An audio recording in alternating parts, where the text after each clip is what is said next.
Marlène, Marco et Jean-Claude sommes heureux de te retrouver. Et nous bénissons Dieu pour ce bonheur. Nous allons une fois de plus découvrir dans 2 Rois chapitre 5, les versets 10 à 12. 2 Rois chapitre 5, les versets 10 à 12. Nous trouverons de nouvelles réponses. Notre thème est « Il agitera sa main ». Juste avant d'aborder ce thème, prions. Notre Seigneur et notre Dieu, nous venons en ta présence.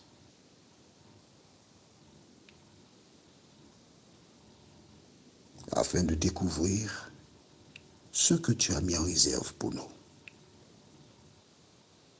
Dès à présent, nous te disons merci, Seigneur, de nous guider. Merci de nous conduire. Merci de nous assister. Cet esprit scelle la parole dans nos cœurs. Nous t'en prions au nom de Jésus et pour ta gloire éternelle. Amen. Rappelle-toi, l'ennemi a brouillé la piste.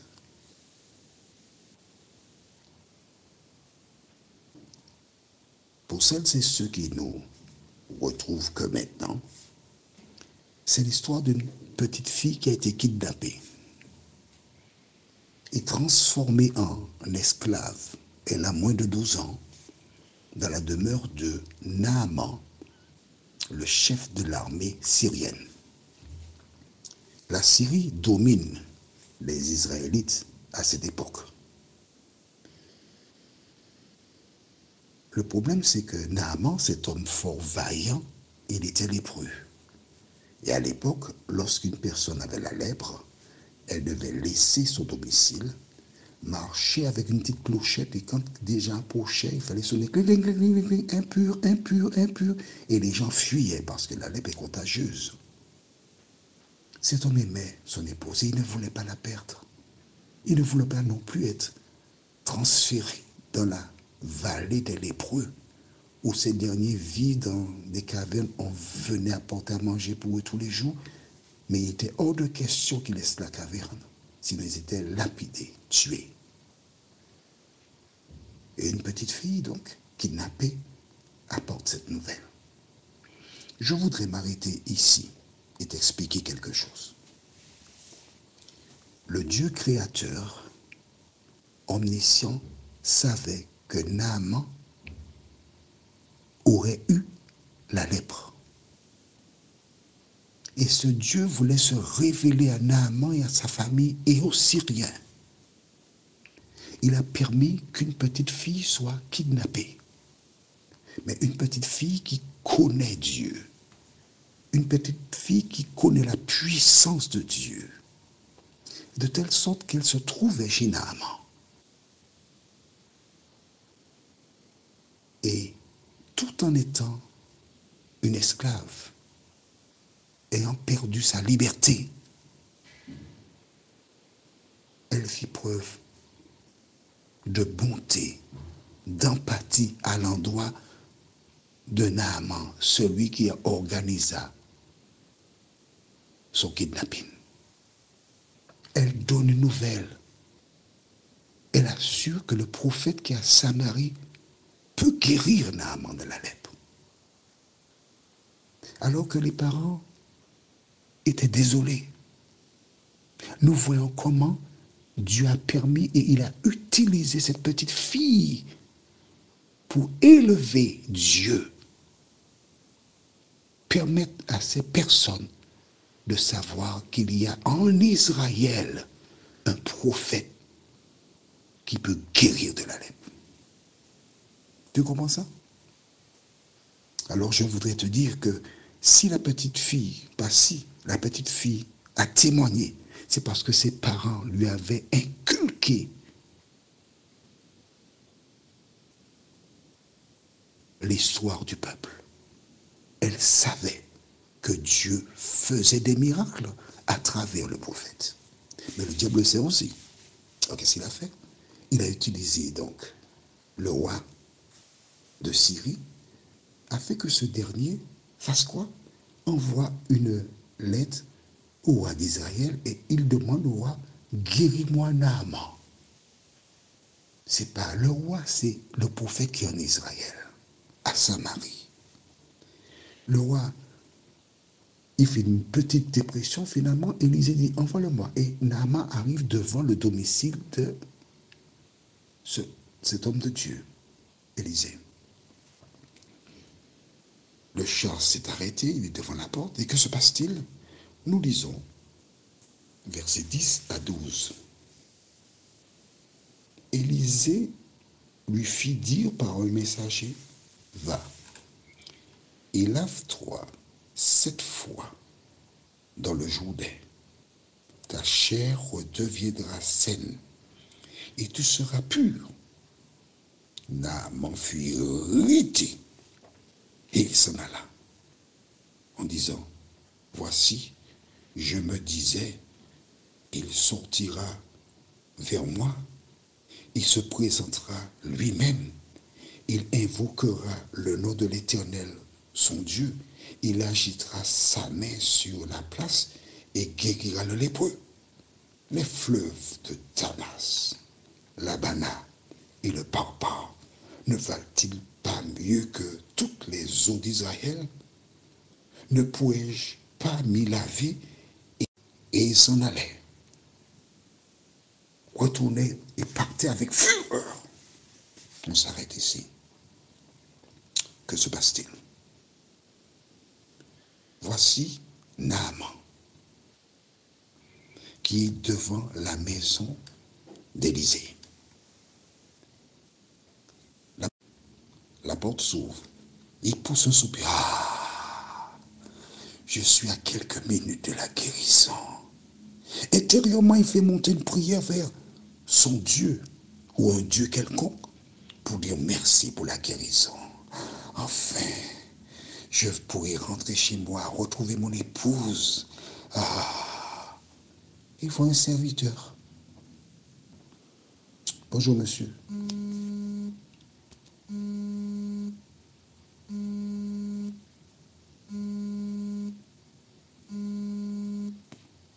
Bonjour, monsieur, dit-il. Le prophète vous dit d'aller vous plonger 7 fois dans le Jourdain et vous serez guéri.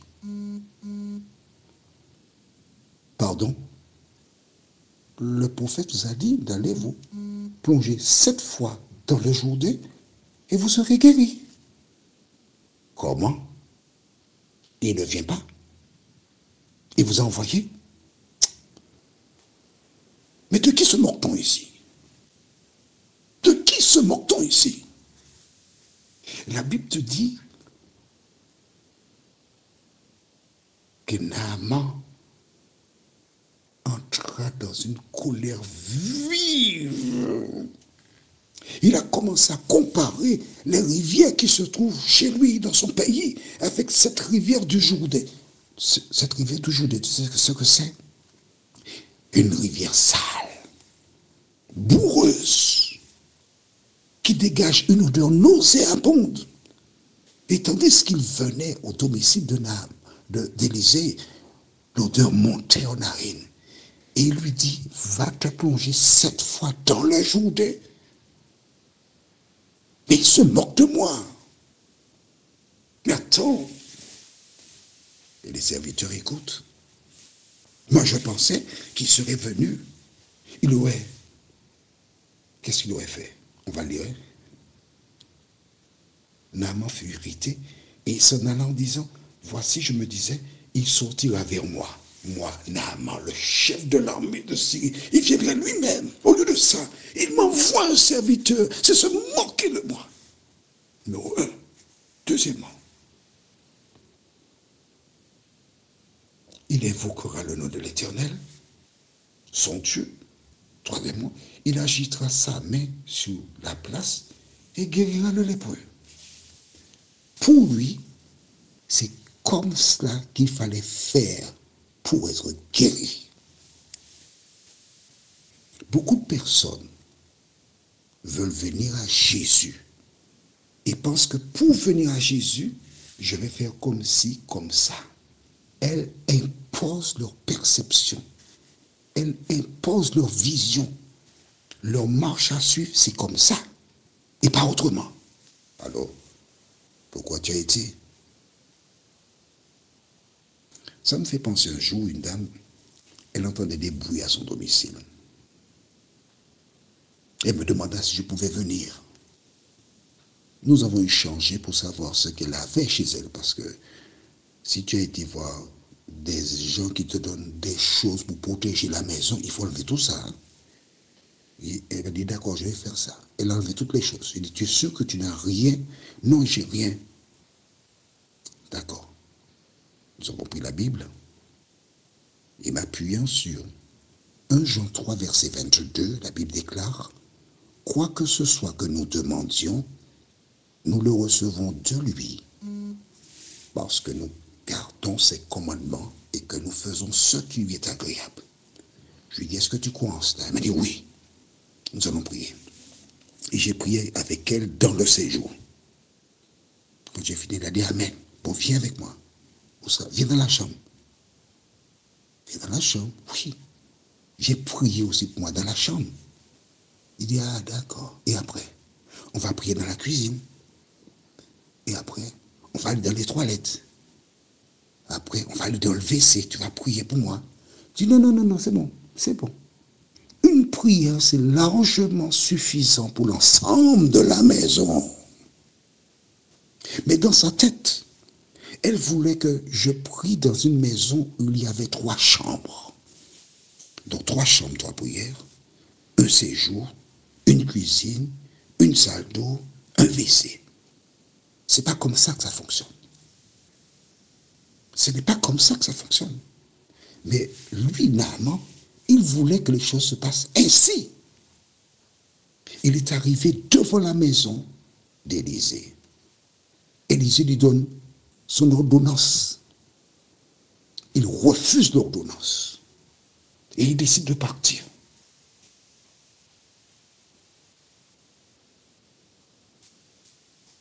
Est-ce que tu sais que tu ressembles à Naaman? Tu écoutes l'audio. Tu lis la Bible en même temps que moi. Et tu vois que tout ce que je dis, c'est la vérité. Mais que fais-tu de la vérité que tu as entendue? Prions. Notre Seigneur et notre Dieu, oui, nous voulons faire à notre tête. Nous faisons parfois, certains souvent comme Naaman. Nous voulons faire ce qui nous semble bon, Seigneur. Mais à la lumière de ce que nous découvrons aujourd'hui, nous réalisons que nous faisons fausse route. Alors, Seigneur, nous te demandons pardon. De nous aider à partir d'aujourd'hui à cesser de te combattre, à réaliser que toutes les fois que nous faisons ce qui est contraire à ta parole, que nous faisons exactement comme Ève. Nous péchons. Accorde-nous ta paix, ta grâce. Et fais-nous grandir au nom de Jésus pour ta gloire éternelle. Amen.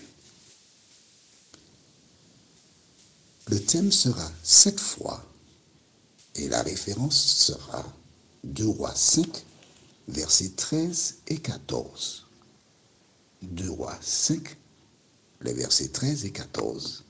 Il me tarde de te retrouver. En attendant, que l'Éternel continue de te bénir.